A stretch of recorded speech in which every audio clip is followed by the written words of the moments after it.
જીવનભાઈ કયું ગામ તમારું? મારું ગામ મહુવા તાલુકાનું બિલડી ગામ છે. બિલડી ગામ. જીવનભાઈ તમને શું તકલીફ થઈ હતી?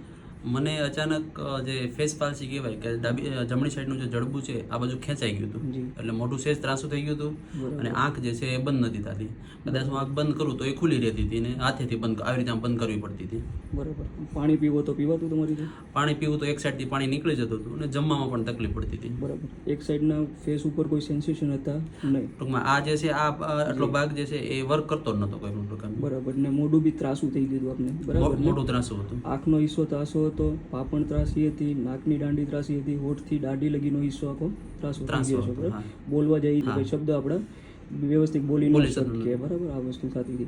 અત્યારે જીવનભાઈ કોઈ તકલીફ ખરી આપને? ના, અત્યારે તો કોઈ તકલીફ નથી. જે પહેલા જેવું હતું, જે ફેસ પાલ્સીથી પહેલા જેવું હતું એ ટોટલ થઈ ગયું છે ઓલરેડી. બરાબર. અત્યારે ટોટલ તમને આરામ આવ્યો. આપણે આ કેસમાં 10 દિવસ સારવાર કરી છે, બરાબર ને?